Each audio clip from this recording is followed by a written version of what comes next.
Bonjour à tous et bienvenue. Dans cette vidéo, nous allons explorer en détail le programme du module Risques environnementaux. Ce module s'inscrit dans le cadre de la formation des étudiants en Master 1 d'écologie et environnement. Il vise à fournir une compréhension approfondie et multidimensionnelle des divers risques qui menacent les écosystèmes naturels, les sociétés humaines et les infrastructures. Le cours est structuré autour de deux grands axes. Premièrement, les risques naturels. Deuxièmement, les risques anthropiques.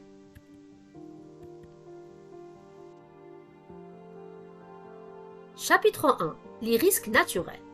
Ce chapitre aborde les risques environnementaux d'origine naturelle qui sont souvent amplifiés par les changements climatiques et les interventions humaines. Il est subdivisé en deux sous-catégories, les risques hydrologiques et climatiques et les risques géologiques et géotechniques. Commençons par les risques hydrologiques et climatiques. Premièrement, l'inondation. Cette section couvre les différents types d'inondations, les causes et leur impact sur les écosystèmes et les populations, les stratégies de gestion et de prévention, telles que le système d'alerte précoce et les infrastructures résistantes, seront également discutées. Deuxièmement, la gestion des étiages. L'accent est mis sur les périodes de base d'eau dans les cours d'eau et leur impact sur l'environnement, l'approvisionnement en eau et la biodiversité. Les approches de gestion durable des étiages seront explorées.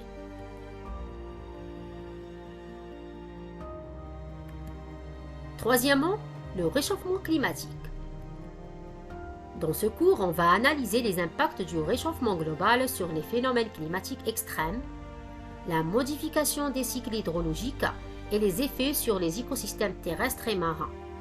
Les étudiants examineront aussi les mesures d'adaptation.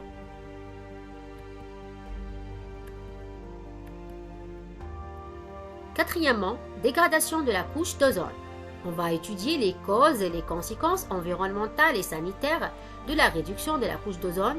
Les politiques internationales de protection de l'ozone, comme le protocole de Montréal, seront également élaborées.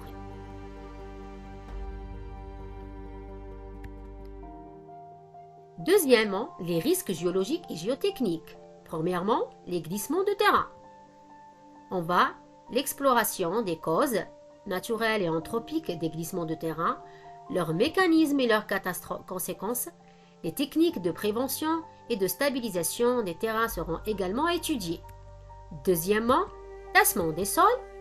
On va analyser les phénomènes de tassement des sols, notamment dans les zones urbaines et agricoles, et les risques associés à la construction et à l'aménagement du territoire. Troisièmement, l'érosion.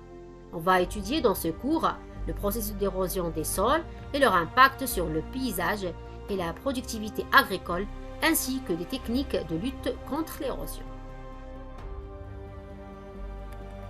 Quatrièmement, le séisme. Ce cours couvre les mécanismes sismiques, les risques associés, la catastrophie des zones à risque et les stratégies de réduction des risques sismiques, y compris les normes des constructions antisismiques. On va parler également de volcanisme et de types d'épuration et des impacts sur des populations locales et environnement. Les systèmes de surveillance et les plans d'évacuation sont également abordés.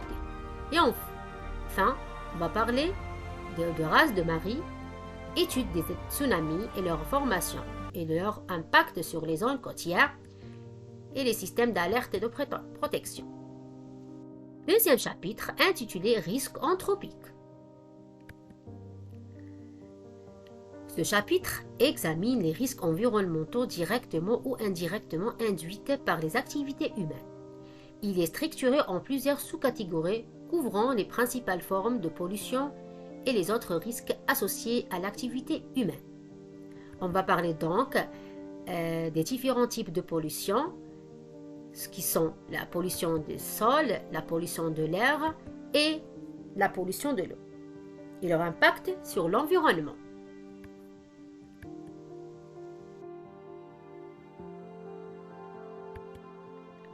autres risques environnementaux qu'on va étudier également, les incendies. L'analyse des causes et des effets des incendies de forêt, y compris les liens avec les changements climatiques et les activités humaines, les stratégies de prévention et de gestion des feux seront également discutées. Sans oublier l'explosion, on va étudier les risques d'explosion dans les installations industrielles et dans les milieux urbains, ainsi que des conséquences environnementales de telles catastrophes. On va parler également sur les risques biologiques, exploration des risques associés à l'introduction des espèces invasives et autres risques biologiques affectant la biodiversité et à la santé humaine. On va discuter également les risques microbiologiques et parasitologiques. On va étudier les risques liés à la contamination microbienne des sols, de l'eau, de l'air, ainsi des impacts sur la santé publique et la faune.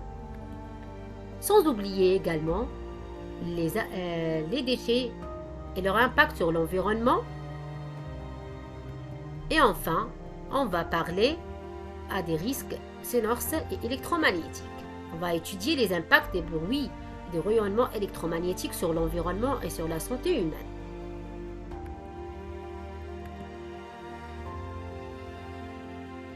Et enfin, ce module est conçu pour donner aux étudiants une vision complète des risques environnementaux actuels en préparant à identifier, analyser et proposer des solutions pour la prévention et la gestion de ces risques dans divers contextes écologiques et sociaux.